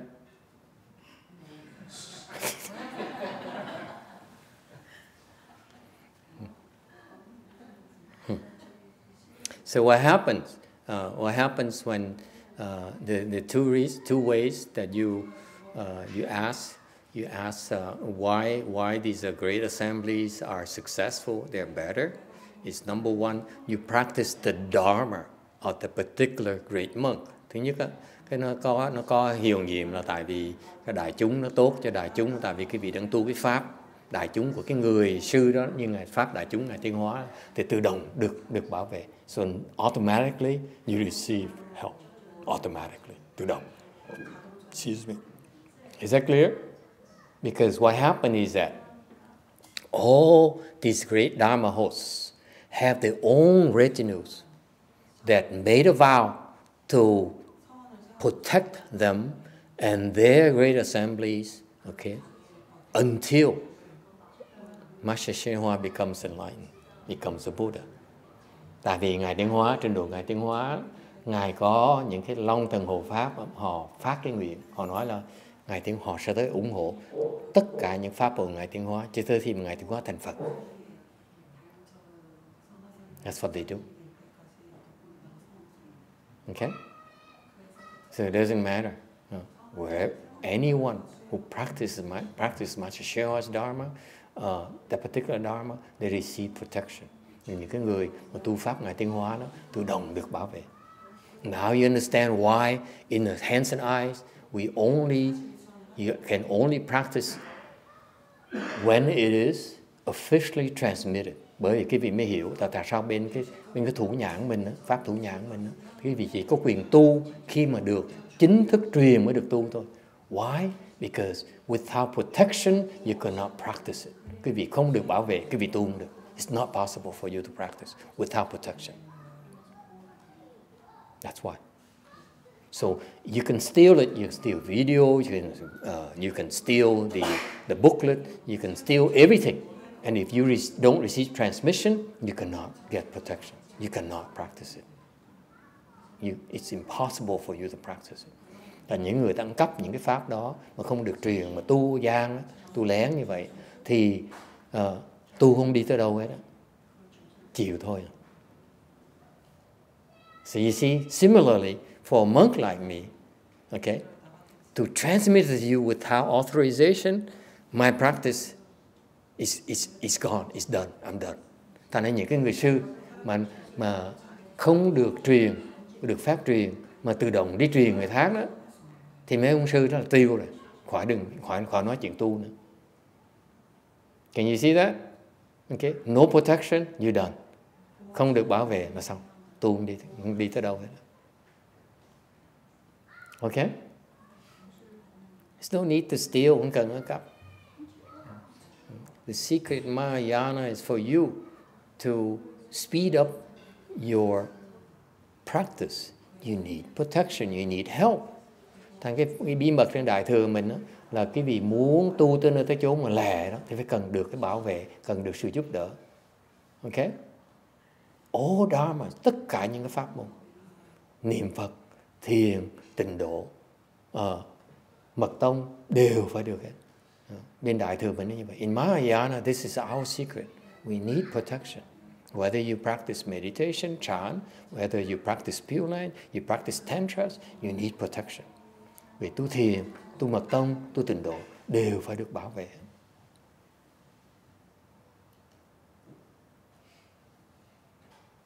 Okay? Yes. Thưa thầy, con này là cứ phải công phu sáng quan trọng hơn công phu chiều đúng không? Không có giờ. Tùy cái duyên, tùy cái thời gian mình có được, mình hết sức mình tu thôi. Tu được bao nhiêu tốt bao nhiêu, không phải nhất thiết phải làm hết tất cả. Có thì giờ làm được tất cả thì tốt, làm được nhiều bao nhiêu thì cần tốt chừng đấy. Okay. Cái vị không biết, cái vị phước báo lớn như sợ người Đà Hằng nó có những cái pháp này, ta chịu thôi, ta tu không đi tới đâu hết, kẹt cứng, đời kiếp kẹt cứng. Mình có cái pháp này, pháp đại chúng, cái pháp của Ngài Tiến Hóa đó, mình tu pháp theo pháp này tu được người ta ủng hộ, ở nhà con được ủng hộ, tới chùa được ủng hộ, chỗ nào được ủng hộ hết, được bảo vệ hết. Cái này cái phước lớn, cái phước báo nó lớn không thể tưởng tượng được. Người ta không biết, ta cứ tưởng đâu niệm Phật là niệm Phật thôi, thiệt ra niệm Phật mà không được bảo vệ, đừng có hòng mà niệm Phật được. Tụng Thủ Nhã mà không được bảo vệ, đừng có hòng mà tụng Thủ Nhã được. Tụng chú Lăng Nghiêm mà không được bảo vệ, đừng có hòng mà tụng chú Lăng Nghiêm nổi. See, what happens in this Dharma ending age, people don't know this anymore. They just said, oh, I pick up a book and read these things and that's what I do. No, the lineage is very important. Cái nguồn gốc, cái dòng máu quý vị nó quan trọng dễ sợ. Because the lineage you have determines the kind of protection support you get. Cái dòng dõi quý vị, cái dòng máu quý vị nó liên hệ tới cái sự ủng hộ và bảo vệ quý vị khi quý vị tu. Người ta thành ra chúng ta rất may mắn là có cái dòng máu của từ cái chánh pháp đó, cái gốc chính của nó đó. So for the Chinese it's very interesting, but Chinese have the direct lineage of these Mahayana bloodlines. It's very important. Thành ra người Tàu, cái pháp người Tàu nó rất quan trọng. So that's why it's critical right now that Mahayana came from China, moved from China to the US already. Thành ra quý vị biết thời buổi này cái dòng máu Đại Thừa nó truyền được từ bên Tàu qua bên Mỹ rồi. So for you to learn Mahayana, you have to go to America. Thành quý vị muốn học Đại Thừa phải qua Mỹ mà học, Tàu hết rồi. You cannot find it in China anymore. Mất rồi. It's gone. Not in Hong Kong, not in Taiwan, not in anywhere in Asia. Không còn bên Hồng Kông, không còn bên Đài Loan, mà bên Mỹ này mới có thôi. That's the nature of the process. Yes. You said there are a lot of bodhisattvas manifest in different forms, but the Mahayana Buddhism transmitting a particular patriarch is a different story than just having a lot of bodhisattvas, right? Yes, we have Mahayana have so many bodhisattvas. The patriarchs are only a handful of.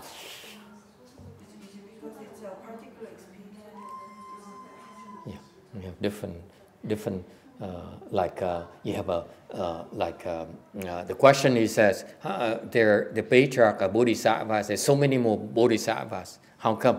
Cái câu hỏi là tại sao mà bên mấy tổ sư là những Bồ Tát, phải có nhiều Bồ Tát khác nữa phải không? Nó đương nhiên có rồi.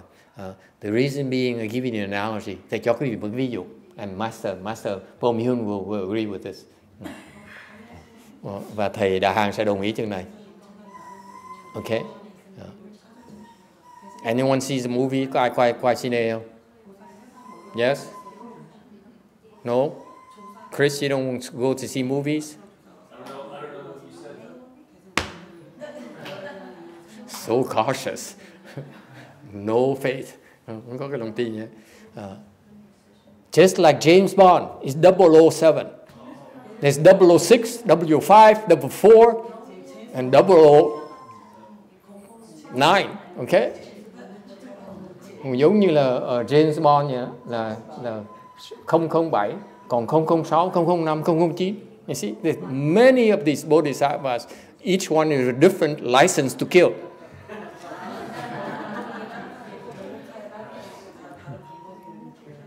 Master, what is your number? My number is 00.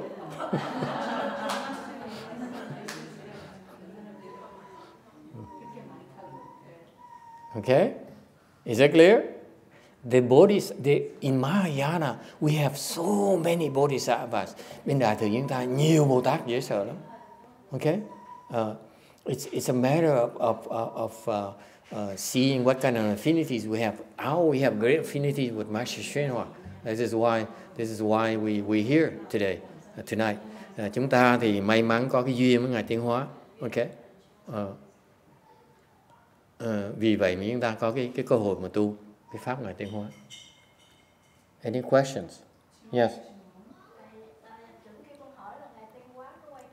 Chồng kia con hỏi hả? The husband says, I asked my hard question, one hard question already. Your turn. Here. Thì ông chồng nói là tôi hỏi thầy cô hỏi hóc búa rồi. Bây giờ tới phiên em nói hỏi dùm đi. Sao?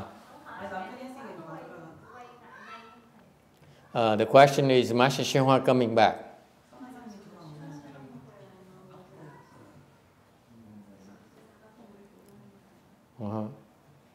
Remind Master, the old monk, that he's not supposed to switch to half lotus.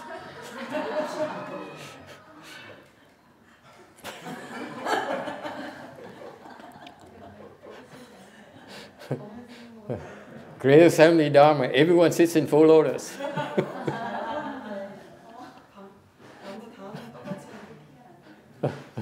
Sleep better at night. Just kidding. So is he coming back? Ngài Tiến Hóa trở về là không? Trở lại là không? What do you think? Các bạn nghĩ sao?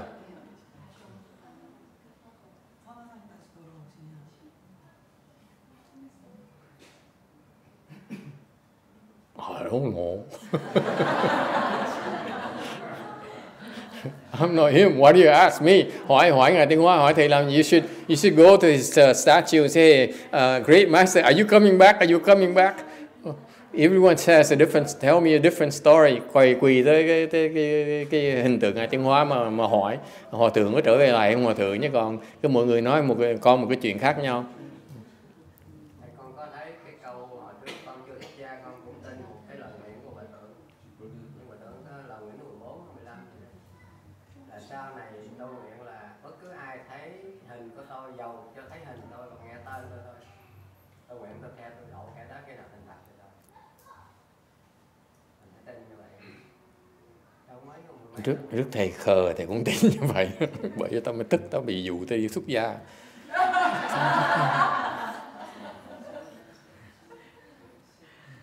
Đừng có dại. 20 năm mà chả đi tới đâu hết. Cay cái chuyện này lắm. Very Vietnamese thing. He says, the Vietnamese are like that. Người Việt Nam kỳ tham dễ sợ lắm. Người Việt Nam nói là con nghe ngài. He says the Vietnamese tell each other. They said, Master YongHua has a vow. He says, I vow that anyone that sees my image, hears of my name, I vow to save that person. I will not become a Buddha until that person becomes the Buddha. Ngài Tiến Hóa, ngài có cái nguyện. Người Việt Nam tin chuyện này là ta nguyện là sẽ bất cứ nào nghe thấy hình tướng của ta, nghe thấy hồng danh của ta thì ta sẽ độ cho người đó, giúp người đó thành Phật trước khi mà ta thành Phật. It doesn't work. Nó không có hiệu quả. You know why not? After 22 years of practicing his Dharma with that false belief, thì 22 năm trời tu làm người xuất gia với cũng hy vọng chừng đó thôi đó. Okay? Để khám phá. In the end, I realized it's not true. Thầy mới khám phá nó không có thật. Cannot possibly be true. Chắc chắn không thể nào đúng được hết đó. I'm so sure it's not true. Chắc chắn không thể nào có được hết. Why is that? Tại sao vậy? Yes, Tony.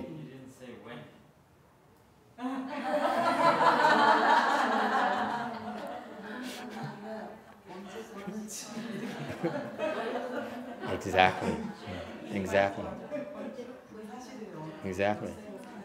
I vow to save them. It doesn't mean that immediately. Ông chỉ hứa xuống như thôi. Ông nói hứa ngay lập tức. I would believe he says, I will vow to I will save that person this lifetime. Then I would buy it. Okay? I'm very Americanized. Thầy là theo người Mỹ rồi. Okay?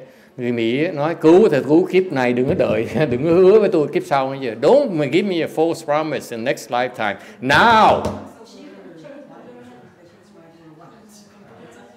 Okay? Yes or no?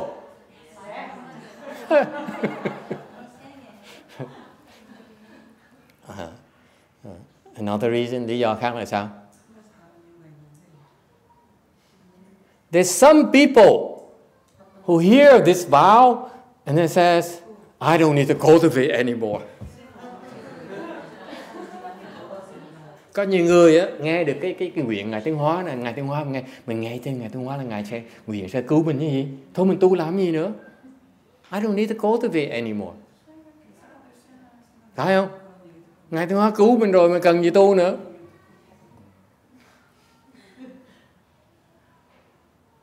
Anyone like that? Có ai như vậy không?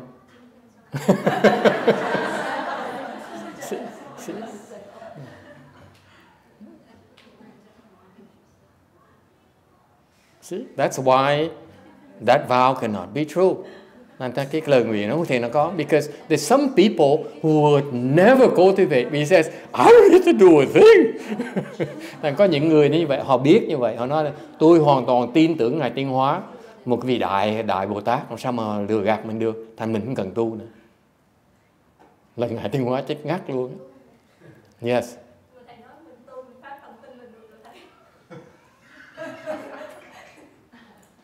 She says, didn't you teach us that you bring forth the faith and that's good enough?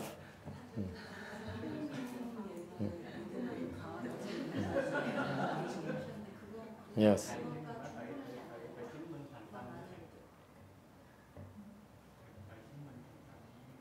Yeah, there's belief and there's belief.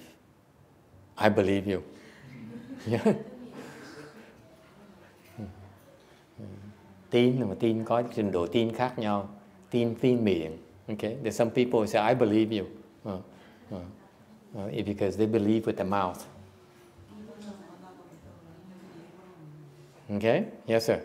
Nhưng mà ta quên một điều là tất cả chư Phật thì phải tu tập nó mới thành Phật, chứ không phải tự nhiên không thành Phật.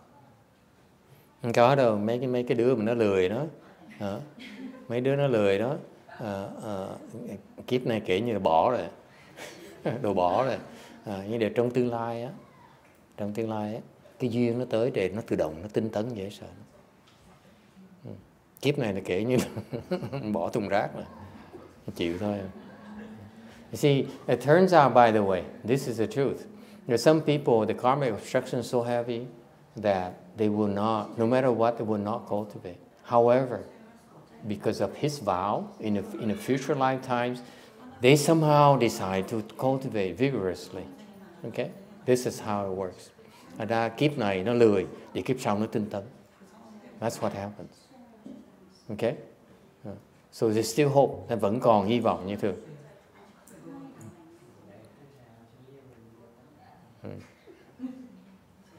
What?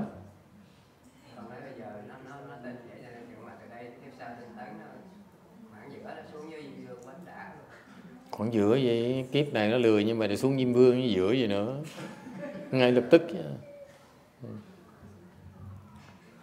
Okay, anything else? The number 2 reason, cái lý do thứ nhì, is there's some monks who do not want to ask for help. Có những cái người sư khác đó, nó không muốn được giúp đỡ. For example, the second patriarch will not ask for help. Và những cái vị tổ thứ nhì đó, sư Mỹ này, không có yêu cầu đâu. He won't. And that's why you go to those way places. It's still very good protection. Những cái vị nhị tổ đó, cái vị tới cái đạo tràng ổng, mấy đạo tràng của ổng, cái vị tu đó sẽ được bảo vệ. Why is that? Tại sao như vậy? Because it's the same Dharma protectors. Cũng là những cái hộ pháp cùng một cái chánh pháp đó thôi. Okay? Yeah, they Dharma protectors of the proper Dharma. Much bigger than Master YongHua. Much bigger. That's why. Thành ra những cái vị mà trường hợp thứ nhì á, những cái vị người khác mà như mấy tổ khác đó, tổ thiền, tổ chánh pháp mà người ta tu đó là vẫn được bảo vệ như thường, tại vì cái đó là những cái vị long tầng hộ pháp của chánh pháp, nó còn lớn hơn hộ pháp của ngài Tiến Hóa nữa, lớn hơn nhiều. Much bigger than Master YongHua Dharma protectors. Much bigger. Okay? So those Dharma protectors are everywhere. Những cái hộ pháp nó khắp mọi nơi hết đó. Everywhere. Not just Master YongHua temples. Không phải riêng cái chùa ngài Tiến Hóa đâu. It's everywhere. That is why the secret is in that person right there. Thành cái bí mật là cái người đó kìa. If that person knows what to do, we are better off. Cái người pháp chủ mà biết pháp á, thì quý vị sẽ được lợi. You have to learn that. Ask for protection and help from the proper Dharma protectors.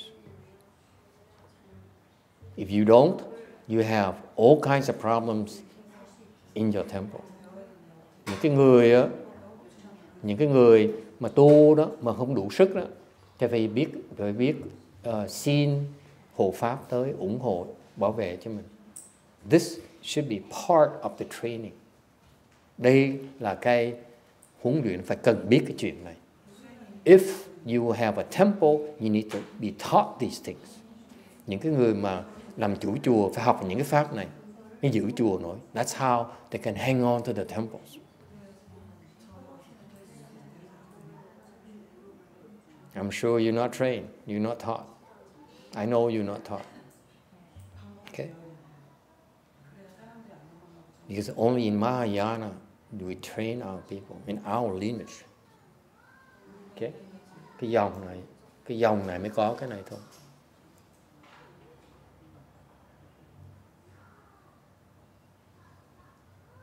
Alright? This is Mahayana secret. Đây là những cái bí quyết bên Đại Thừa mình mới có thôi. Ngoài khác nó không có. Những cái dòng máu khác họ không có. Mấy cái dòng dõi khác không có. The other lineages, the other temple, the other monks like that Korean monk, they don't have it. You can tell immediately. Cái vị biết không? Vào một cái đạo tràng mà không có được cái ủng hộ đó, vì biết ngay lập tức thì vào cái biết ngay. I go to a Thai temple, to a Korean temple, I say, oh, don't have it. Không có, biết ngay. Yes, sir.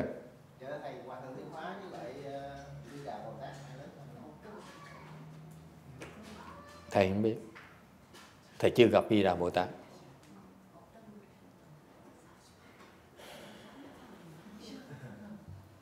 They ask, this question asks Weito Bodhisattva, this guy here. And Master YongHua, who's higher? I said, I never met this guy in person, so I don't know. Thầy chỉ gặp cái ông này, đích thân gặp ông này. Thầy không biết.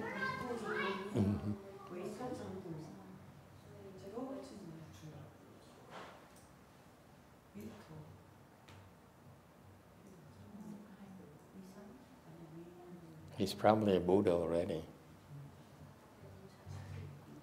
Ông này chắc là Phật rồi. Nhưng mà con nghe Hòa Thượng nói là Di Đà Bồ Tát là vị Phật cuối cùng trong một ngàn vị Phật hiện kiếp.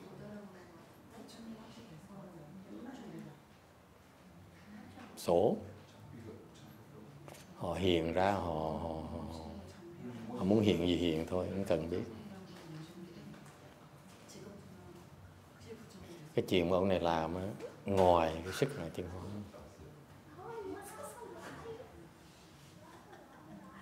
không làm những cái này tiến hóa làm không được.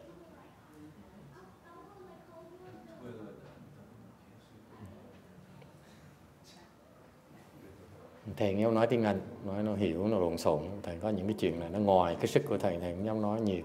Nói cho Việt Nam, nói cho vui chơi với nhau vậy. Mình nhìn cái khả năng người ta làm được cái gì thì mình mới coi được. Chứ không phải là cái miệng nói là tôi tin như vậy, cái miệng nói là chả có nghĩa. Phải nhìn ta làm cái gì, mấy người ta có sức ta làm thấy ngay lập tức. Vào cái chùa biết ngay, cái chùa yếu hay con chùa mạnh là biết ngay, tại nó không có được bảo vệ, ta chịu thôi.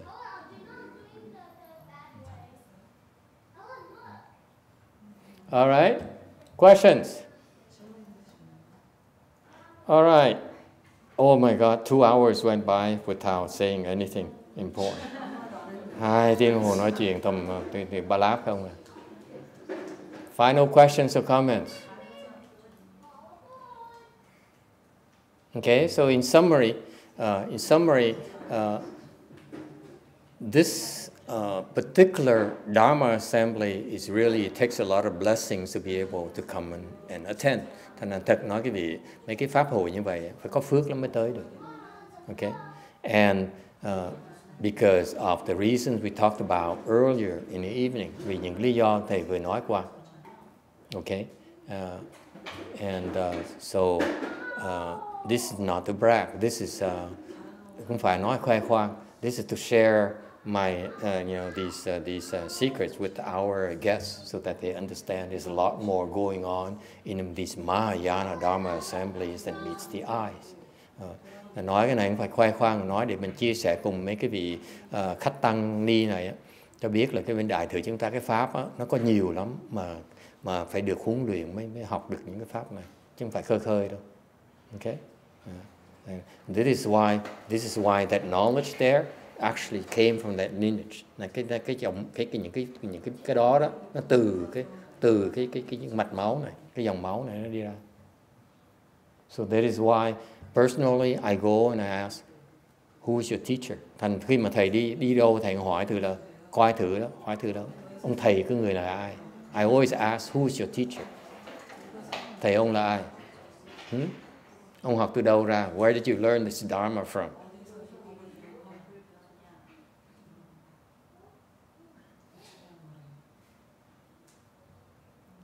All right?